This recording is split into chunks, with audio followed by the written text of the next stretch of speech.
Good afternoon, everyone, and welcome to today's update on COVID-19 in New Brunswick.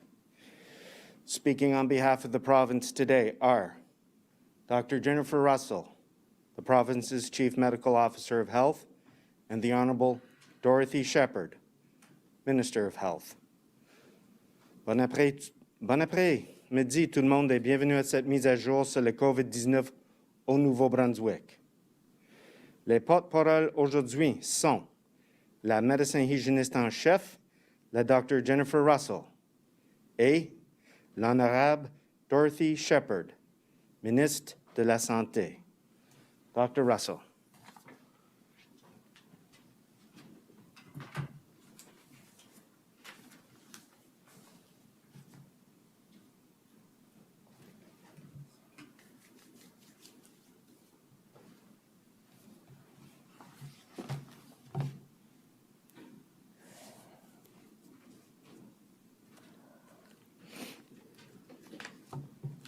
Merci, Bruce. Thank you, Bruce. Good afternoon, everyone. Bonjour à toutes et à tous. Le virus responsable de la COVID-19 continue de se répandre dans l'ensemble du Nouveau-Brunswick. Pour la deuxième journée de suite, j'annonce aujourd'hui qu'il y a un nombre record de nouveaux cas dans notre province. Les grappes d'infection qui ont pris forme durant les fêtes continuent de croître et de se répandre. Au Nouveau-Brunswick, il y a présentement 92 travailleurs de la santé qui sont absents du travail pour des raisons liées à la COVID-19. Cette situation crée des difficultés supplémentaires pour notre système de soins de santé. The COVID-19 virus continues to spread across New Brunswick, and today, for the second day in a row, we are reporting a record number of new confirmed cases in our province. Clusters of infection that started during the Christmas holidays continue to grow and spread. And by spread, I mean that the people who were initially infected at these gatherings then infected other people, and then they have come into contact with other people. So we're seeing transmission in different layers now. There are now 97 healthcare workers off the job across New Brunswick for COVID-related reasons, creating further hardships within our healthcare system, for example, cancellation of elective surgeries. We have in certain areas. We have a renewed outbreak at Parkland St. John impacting a section of the complex that was not touched in the earlier outbreak. And I just want to give a shout out to the prompt team who has been working really hard. They were the ones that worked at the last outbreak and are redoubling their efforts with this outbreak. And as grim as it looks today, things will likely get worse before they get better. I don't like to say that, but that is a reality. We must get serious about slowing the spread of COVID-19 virus. Everyone must act now to follow public health guidance and advice. The alternative is hundreds of new cases every day, as is now being seen in Maine, Quebec, and Ontario, and I know that nobody wants to see that. The alternative is hospital beds filled with COVID-19 patients and healthcare workers overwhelmed by the strain of caring for them and then not being able to care for other healthcare issues such as cardiac problems, trauma, etc. The alternative is even stricter public health measures to counter the spread of this disease. L'ensemble du Nouveau-Brunswick se trouve présentement à la phase d'alerte orange du plan de rétablissement. Pour revenir à la phase jaune et éviter que la province régresse encore plus loin à la phase d'alerte rouge, nous devons redoubler d'ardeur pour empêcher la COVID-19 d'avoir une emprise encore plus ferme sur la Nouveau-Brunswick. Aujourd'hui, j'annonce qu'il y a 31 nouveaux cas confirmés de COVID-19 au Nouveau-Brunswick. Il s'agit du plus grand nombre de cas signalés en une seule journée depuis que nous avons annoncé notre premier cas le 11 mars 2020. Ce montant vient fracasser le nombre record de cas signalés hier, soit 27 cas. Les cas se repartissent comme suit. Il y a 6 nouveaux cas dans la zone 1, soit la région de Moncton et sud-est du Nouveau-Brunswick. Dans la zone 2, qui comprend les comtés de Saint John, de Kings et de Charlotte, il y a 18 nouveaux cas. Dans la zone 3, soit la région de Fredericton et du centre du Nouveau-Brunswick, il y a 3 nouveaux cas. Il y a un nouveau cas dans la zone 4, soit la région d'Edmundston et de Grand-Sault. Il y a 3 nouveaux cas dans la zone 5, soit la région de Campbellton-Restigouche. Il y a présentement 110 cas actifs au Nouveau-Brunswick, dont une personne est hospitalisée Je vous demande de garder tous ces concitoyens de New Brunswick dans vos pensées et vos prières aujourd'hui, et aussi ceux et celles qui sont à la maison à un moment-ci en auto-isolement. To get back to yellow and prevent the province from sliding into red, we must all redouble our efforts to prevent COVID-19 from getting an even firmer grip on this province. Today, there are 31 new confirmed cases of COVID-19 in New Brunswick, and this is the largest number reported in a single day since our first case was reported on March 11th, 2020. This breaks the previous record of 27 cases, which stood for one day. The new cases are as follows. In Zone 1, which is Moncton and Southeast New Brunswick, 6 new cases. In Zone 2, which is St. John, Kings, and Charlotte counties, 18 new cases. In Zone 3, which is the Fredericton and Central New Brunswick area, 3 new cases. In Zone 4, which is the Edmundston-Grand Falls region, 1 new case. In Zone 5, which is the Campbellton-Restigouche region, 3 new cases. There are now a total of 110 active cases in New Brunswick. There is 1 individual in hospital, and I ask that you keep all of these New Brunswickers in your thoughts and prayers today, as well as all the people who are self-isolating at home. The rise in cases underscores the need to protect our fellow New Brunswickers from COVID-19, and in particular, those who are least able to protect themselves. Those living in adult residential facilities are vulnerable for a number of reasons, and we are working hard to control the spread of the virus in these locations. I can advise you that recent follow-up testing at Tucker Hall at the Parkland St. John complex has unveiled 15 new cases of COVID-19. These new 15 cases consist of 11 residents and 4 staff. It is still an evolving situation, and the residents are isolating. The PROMPT team, which is the Provincial Rapid Outbreak Management Team, those members are still on site and providing support. The support includes an infection prevention control specialist collaborating with the team at Parkland to manage the outbreak, along with public health. Another round of testing for Tucker Hall is slated for later this week. But the threat of COVID-19 is not only to the elderly and infirm. We have seen in recent days a large number of young people who have contracted the virus and have spread it to others by going to gatherings while infectious. D'autres cas feront surface au cours des prochains jours. Nous nous attendons à une autre augmentation de nombreux cas au cours des 7 à 10 prochains jours attribuables aux fêtes et aux rassemblements du Nouvel An.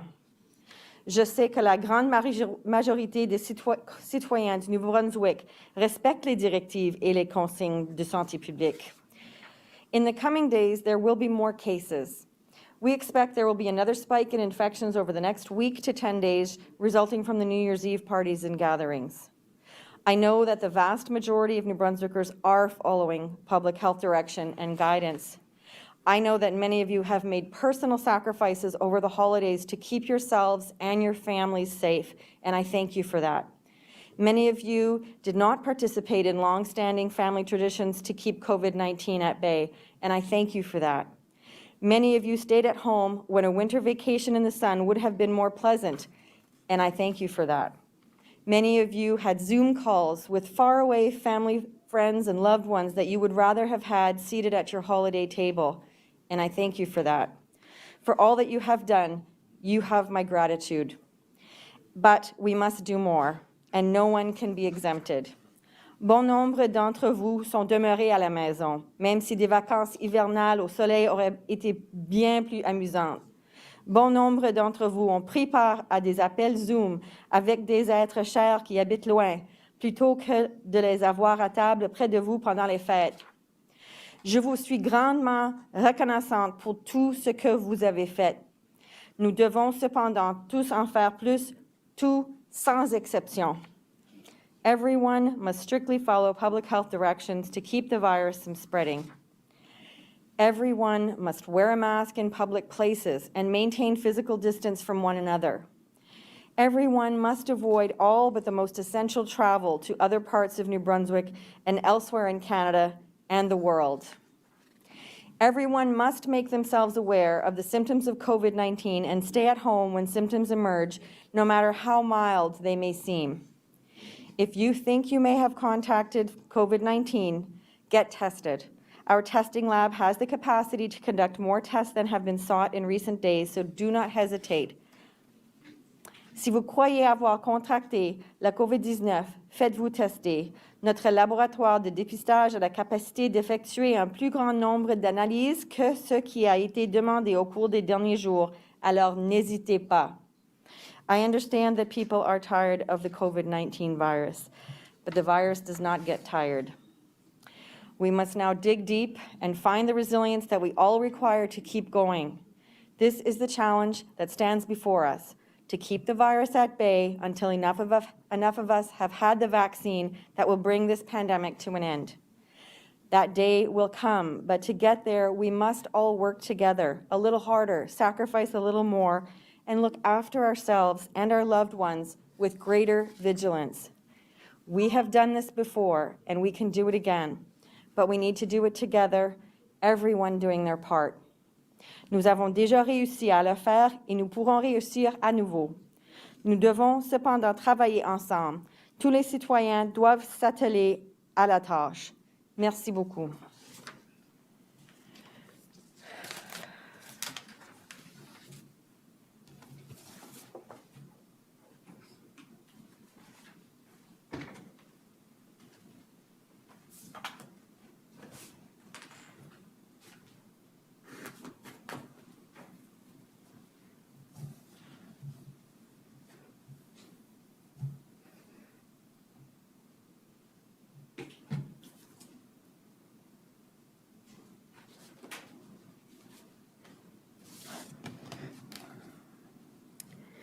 Good afternoon and bonjour. Yesterday, we announced a record-breaking number of new COVID-19 cases in New Brunswick. Today, we have already broken that record again with 31 new cases. It is very possible that tomorrow will be another record-breaking day. Case numbers may rise. Case numbers may continue to rise in the days ahead, as they reflect activities that occurred during the holiday period. It is frightening to see the numbers increase like this. When we look to the jurisdictions that surround our province, we see how quickly cases can escalate. That can easily happen in New Brunswick if we're not careful. That is why we had to take action now and move the whole province to the orange level. These measures are the best way to contain the situation before it gets out of control. Some health zones currently have very few cases, and I know some people have questions about why the whole province has moved to orange. But our current situation demonstrates how quickly things can change. We can never forget that COVID-19 is all around us, and we have to take precautions now to slow the spread of the virus. We are all concerned by the new cases at Shannock's Tucker Hall in St. John. My thoughts are with the workers, residents, and families of this nursing home during this difficult and stressful time. I'm confident that the team at Shannock's is doing everything in their power to protect their residents, and I want to thank them for working so hard to contain the situation.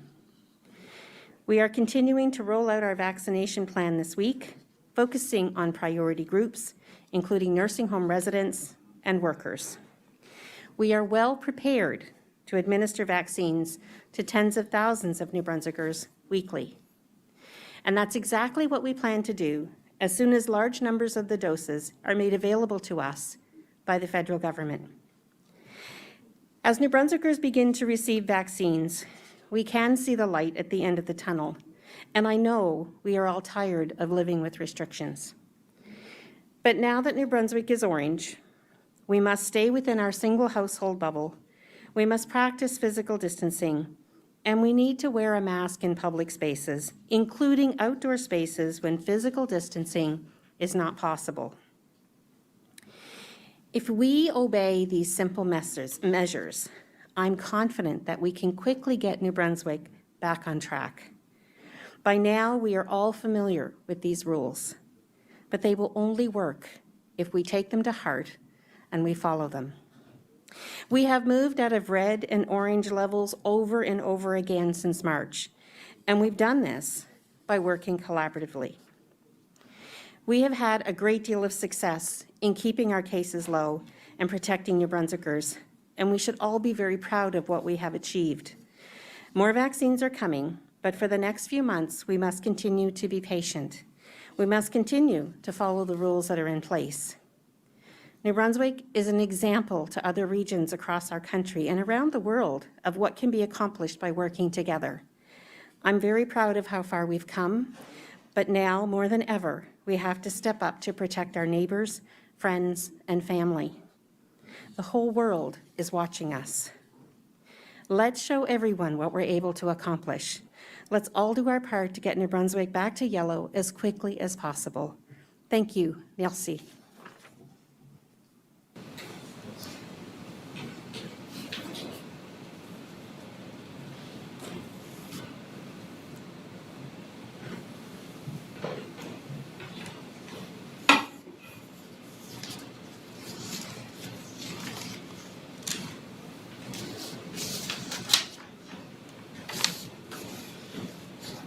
Thank you, Minister Shephard. Dr. Russell. Merci beaucoup, Minister Shephard and Dr. Russell. We'll now proceed with questions from the media. You have the right to pose your question in the language of your choice. Please ensure your microphones are placed on mute. You will have one question and a very quick follow-up. Nous allons maintenant procéder aux questions des journalistes. Vous avez le droit de poser vos questions dans la langue de votre choix. Voulez-vous assurer de désactiver le son de vos micros? Chaque journaliste aura une question et un suivi rapide. Adil Ibrahim, CBC. Thank you. This is a question for either Minister Shephard or Dr. Russell. Yesterday, Premier Hicks admonished a rural New Brunswick poker game. In yellow, we were allowed to have indoor gatherings unmasked of 20 people. So what rule specifically was actually broken in that situation? And does that game tell you anything about the clarity of public health guidelines?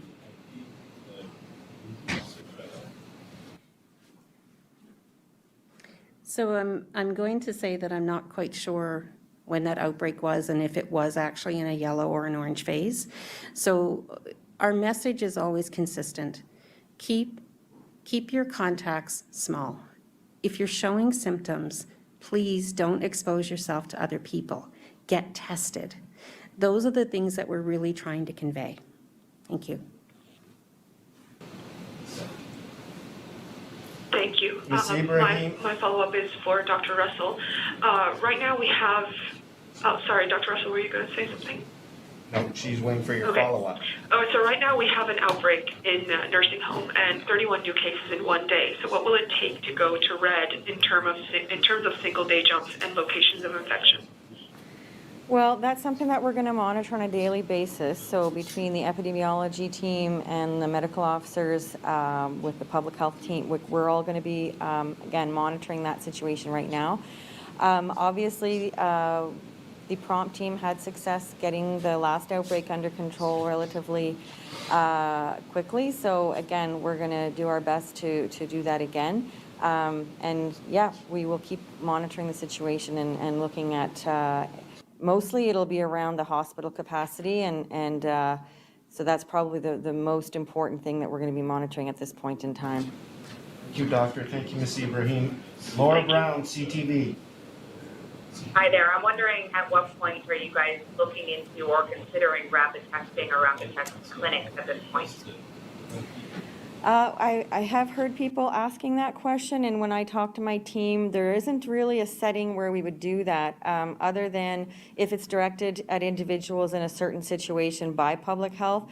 But in terms of mass testing, we don't plan to do that at this point in time.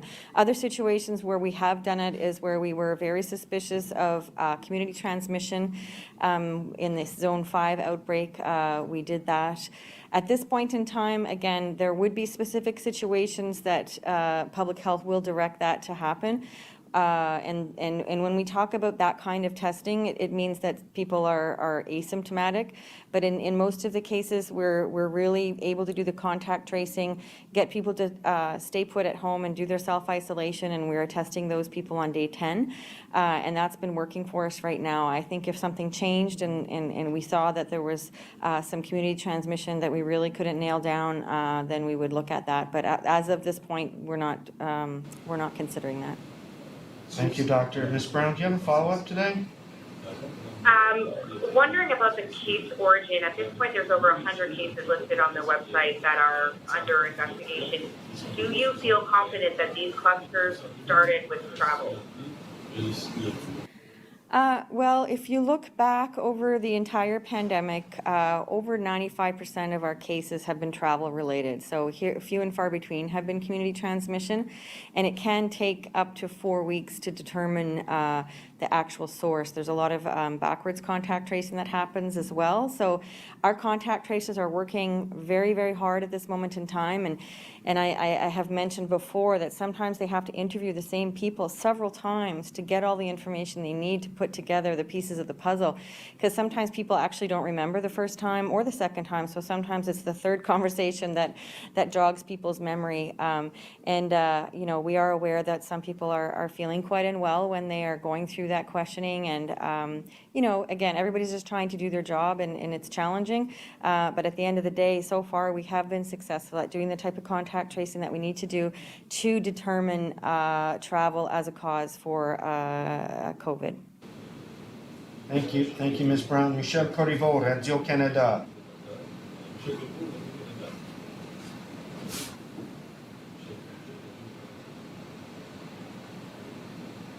Michel Corriveau, Radio-Canada.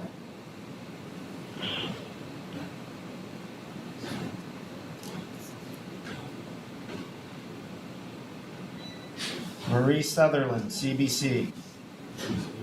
Hi, good afternoon. My question is for Minister Shephard. Can you tell us which zone has the most healthcare workers isolating? And aside from elective surgery cancellations, what other impact is that having on healthcare services? I only have the broad level details. I know that Upper River Valley Hospital is the hospital that has had to have some surgeries postponed or canceled. I will say postponed. And I don't know what zone the majority of the healthcare workers are self-isolating right now. I do have some numbers. So 73 in Horizon and 19 in Vitalité and 5 with Extramural and Ambulance New Brunswick. But again, I don't have which zones those are, just the regional health authority level. Ms. Sutherland, do you have a follow-up? I do. Question for Dr. Russell.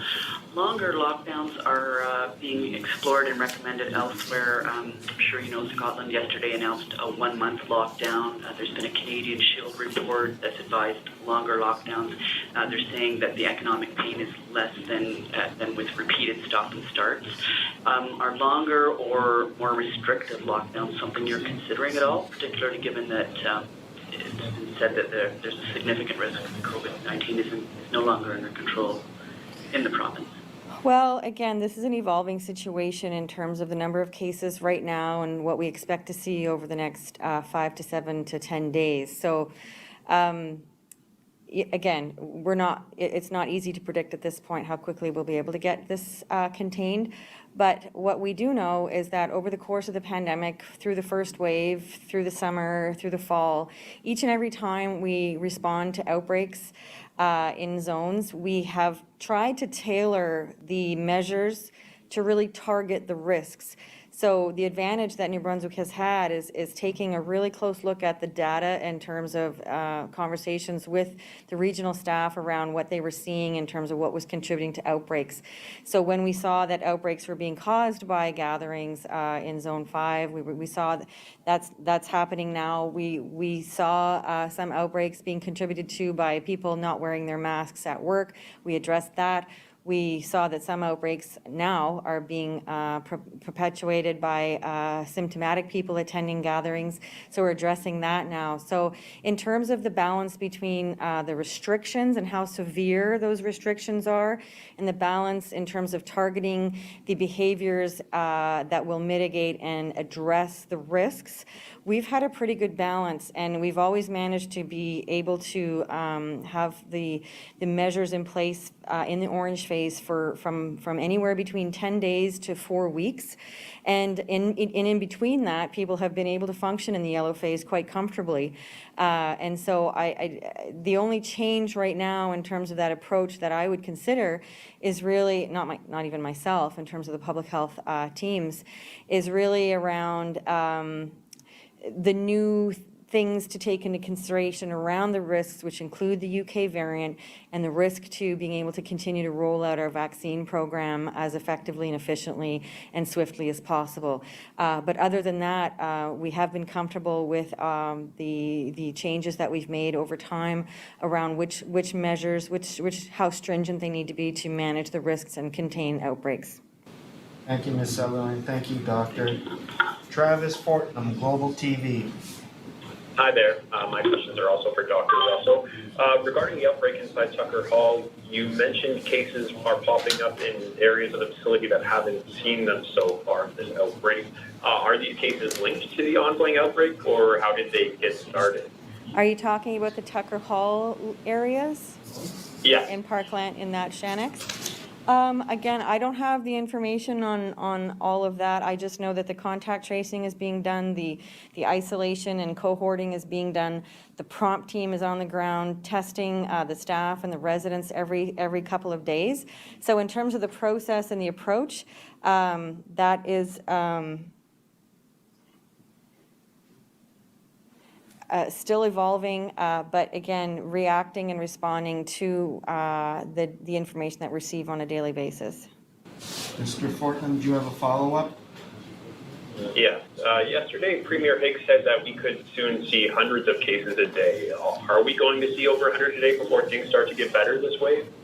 Well, I think what he was referring to is that if we didn't go to orange, that is what could happen.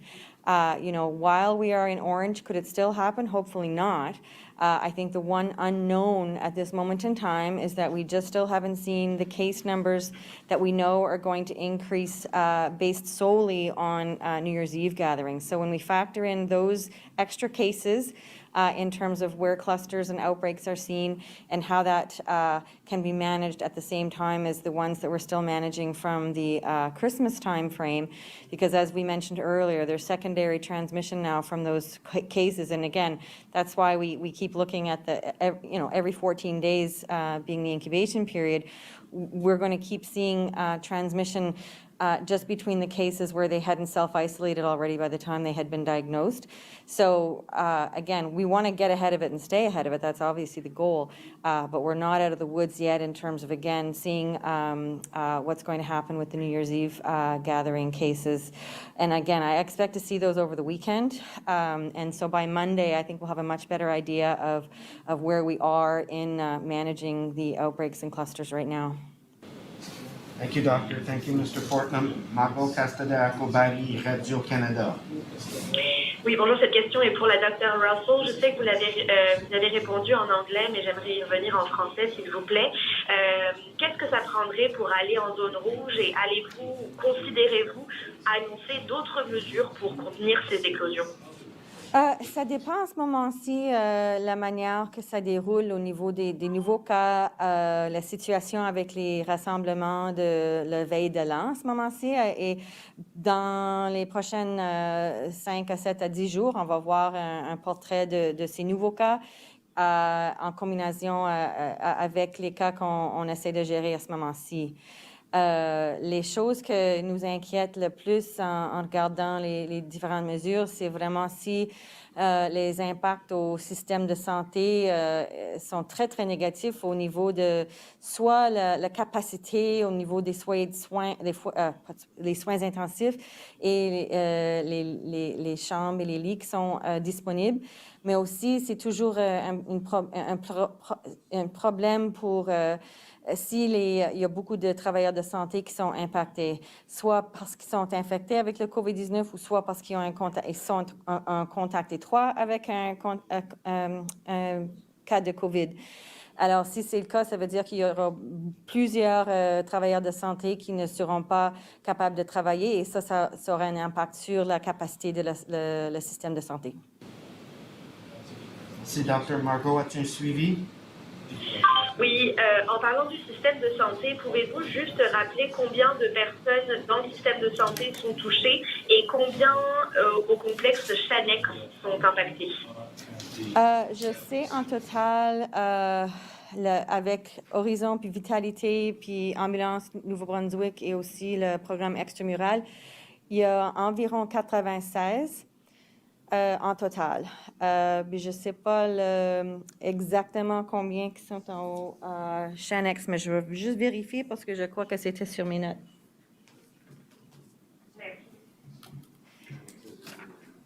Oh. Je sais seulement le nombre pour aujourd'hui. Je crois qu'il y avait 11 cas nouveaux des résidents et 3 nouveaux cas de résidents juste aujourd'hui, mais je ne sais pas le total. Mais je peux revenir avec ça. Merci. Merci.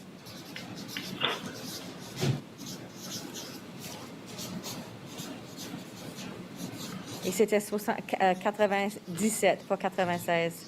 Alors, pour le Shanex, c'est 4 employés et 11 résidents, mais je croyais que ça, c'était juste pour aujourd'hui, mais si c'est en total, je vais revenir avec les totals.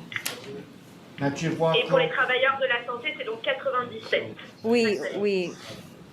Merci. Merci.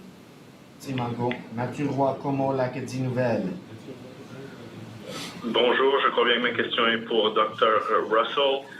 Êtes-vous capable, je comprends bien là, que la recherche de contact se poursuit, mais en ce moment, selon les données, êtes-vous capable de me dire combien il y a d'éclosions différentes au Nouveau-Brunswick?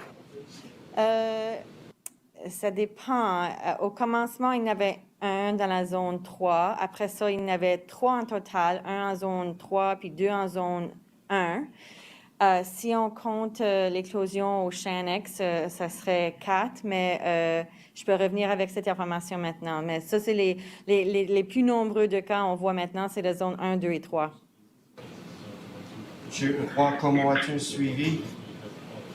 Oui, merci Bruce. On se doute que le Québec annoncera probablement tout à l'heure un couvre-feu. Évidemment, la situation au Nouveau-Brunswick n'est pas aussi grave qu'au Québec, mais je me demandais si le Nouveau-Brunswick avait déjà envisagé un couvre-feu ou sous quelles conditions on imposerait un couvre-feu à la population. So I'll take that question because there is some conversation happening with the COVID cabinet, all-party committee, and cabinet itself, and with our teams at Public Health and Health. It's not in the queue right now, but we're not eliminating any kind of options for what we can do to control the spread of this, pending how we roll out from today. As Dr. Russell has indicated, we have numbers yet to see as a consequence of our New Year's Eve gatherings, and so everyone has had this time, and we knew that there would be some consequence from it. And again, it's all about protecting our healthcare system and knowing that we can still provide urgent services to our people. So it's certainly not a conversation we haven't had. There are no decisions on that yet. Thank you. Merci beaucoup. Vicky Hogarth, Charlotte County TV. Thank you, Bruce. My question is for Dr. Russell or Minister Shephard. I understand the Moderna vaccine is a 2-dose vaccine, but are you able to give the first dose to residents of Parkland and St. John who test negative to help prevent spread? Is that a strategy that can be implemented at long-term care homes where there are outbreaks?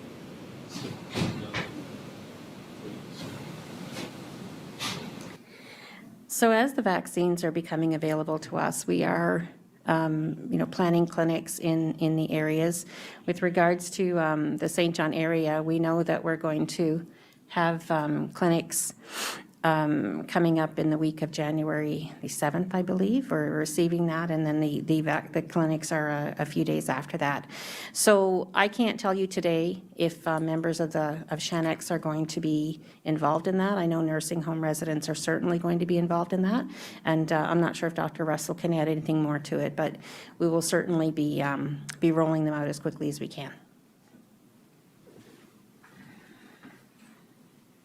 We have had conversations about the hypothetical situation of whether or not we would vaccinate a facility that was in an outbreak status.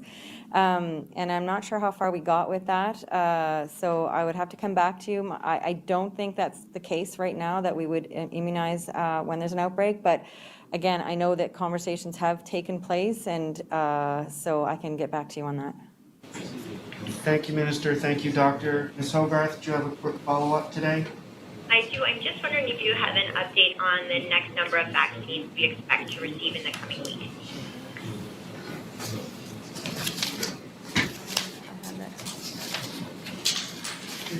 I have that printout. We have great planning cells for all of the vaccination rollout in phase 1, phase 2, and phase 3. So we have really great clarity on when things are being delivered. My understanding is that we have from the week of January 4th to the week of January 11th, we were supposed to receive 2,700 doses of Moderna and 2,925 doses of Pfizer. Is that what you were looking for, Vicki? Yes, thank you. Bobby Jean McKinnon, CBC. Yes, hello. Minister Shephard, at least 4 employees at Shannon Tucker Hall have tested positive now, and the unions have said many healthcare workers work at multiple nursing homes to make ends meet because they can't get full-time work. They've called on the government to follow the lead of other provinces and limit workers to one facility without any loss of pay to help prevent the spread of COVID, and to provide administrative leave pay for those who are asked to self-isolate for the same reason. What can you tell us about where the government stands on these issues? So I know that during an outbreak, and certainly when we have a case that is declared, all employees are segregated to be working only at one institution or one residence. So that has been a policy since, the early on in the beginning of COVID.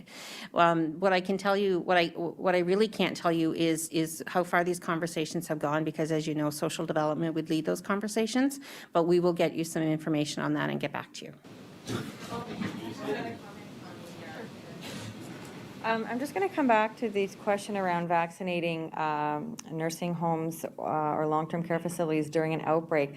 Technically, obviously, the first dose of either Moderna or Pfizer doesn't really take effect for at least a week, if not 2 weeks, until that first dose has been given.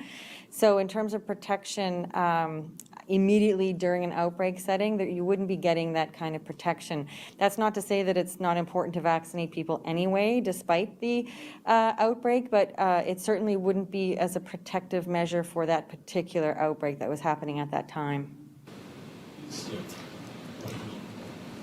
Thank you. Ms. McKinnon, did you have a follow-up? Yes, thank you.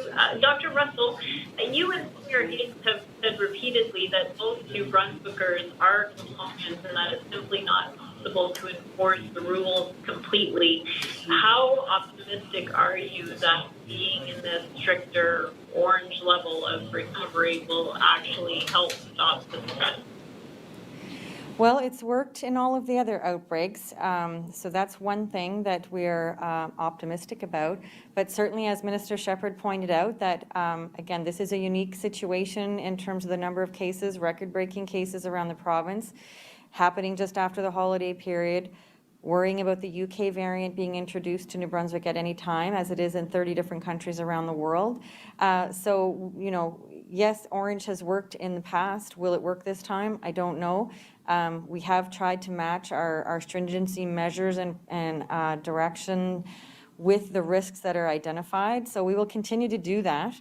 And if it requires more measures than what we've got in place right now, then we will certainly have those conversations with the COVID-19 Cabinet Committee.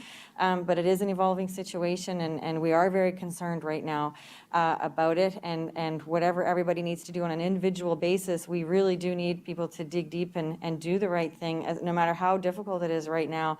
But certainly that's why we need to be supportive of one another and be able to lean on each other and reach out to other people for support, because this isn't an easy time. I've had conversations with my teenagers about the orange phase this time. They recently were in orange prior to Christmas.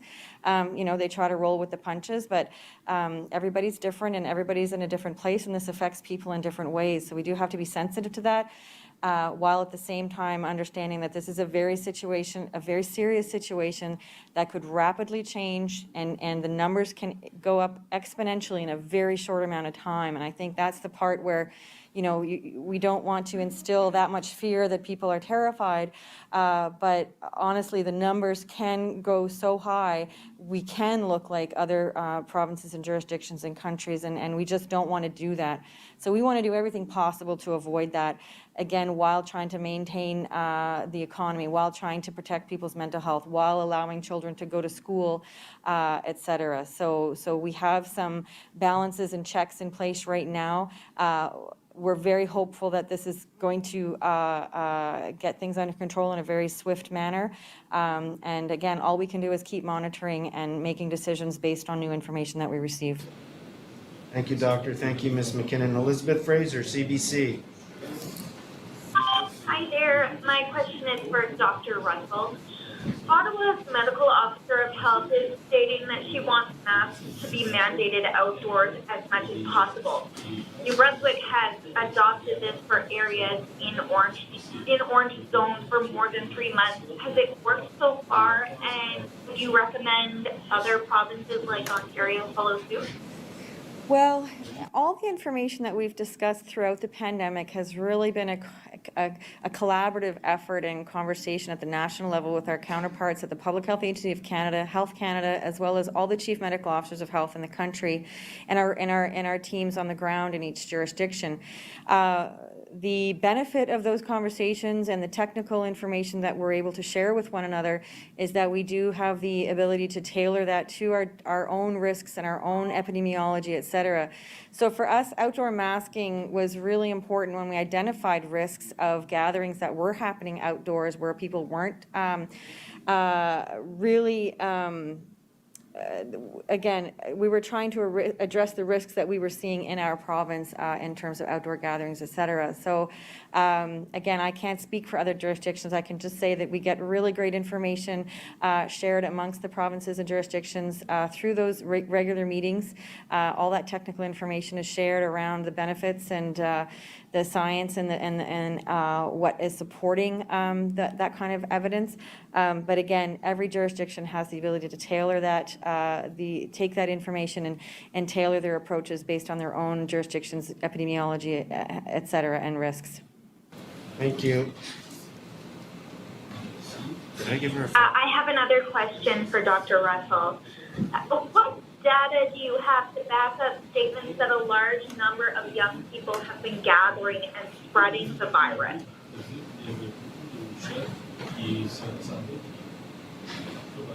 Well, I have regular meetings on a daily basis with my public health team, my epidemiologists.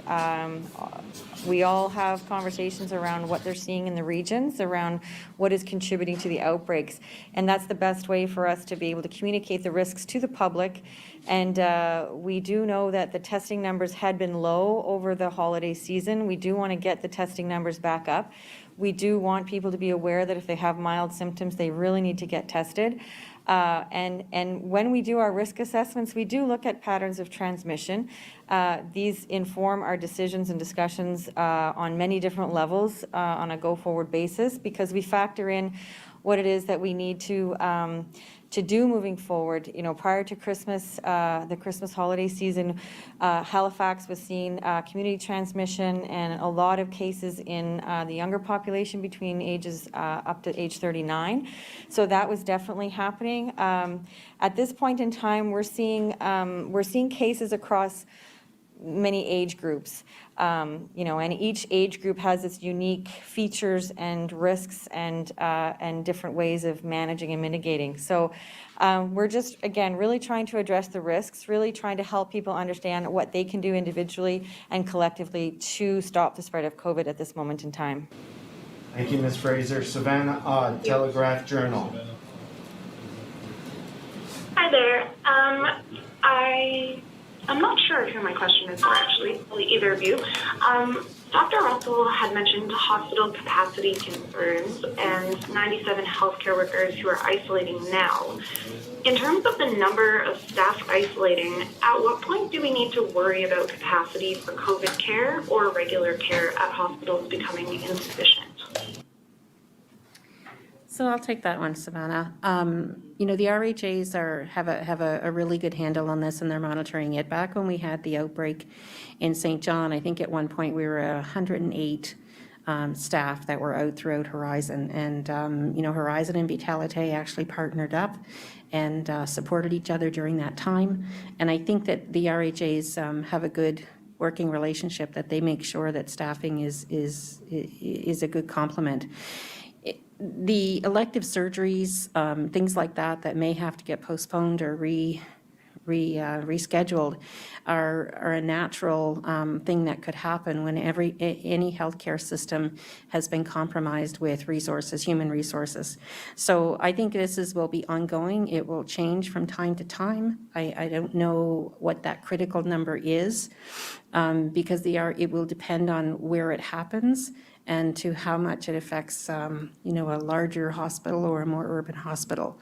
So I can't define that number for you, but I can say that it's been a little worse. We don't want it to get worse.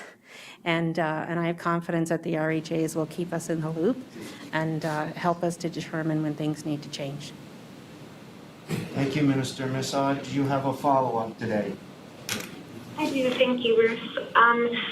You both have said this is a very serious situation. Of course, we don't want it to get worse. But, I mean, if it does, if cases are increasing as Dr. Russell anticipates, can you explain in real terms what that means for people trying to access care in the system? Are we looking at a reduced ability to treat emergencies or give any kind of specialized care? I know you mentioned elective surgery, but are there other implications as well? I'm just going to go off of the knowledge that I have of the system at this moment, and I'm going to say that elective surgeries, of course, I think would probably be the first. I think we're going to do everything possible to ensure that urgent care is maintained. We may have hospital beds that you know, that we can't access as quickly as we need to. My biggest concern, from what I know, would be the ICU units. We have a tremendous amount right now of elderly individuals who are infected with COVID-19, and we want to ensure that we have the ability to care for them if urgent care is needed. So I guess I would say what I think we would be protecting first would be urgent care, and keep as many systems on the go as we can. And closing and or postponings would be a last resort. So I'll just add to what Minister Shephard said. Obviously, in the first wave, when we were in the red phase of recovery, there was a drastic reduction in services provided at all hospitals. They were practically emptied out to make room for a potential surge in COVID-19 cases. At this point in time, again, it's twofold. The risks is one on the healthcare side in terms of healthcare providers, and it's also on admissions and the requirement to have ICU beds available. When we were in the Zone 5 outbreak, the Vitalite had actually done modeling and projections to determine that, you know, with so many cases active at one time and so many people in certain age groups, you could try to project out over the course of a week to 2 weeks how quickly hospital beds and ICU beds would fill up based on the the knowledge that a certain percentage will need hospitalization and ICU beds. Thank you, Ms. Ott.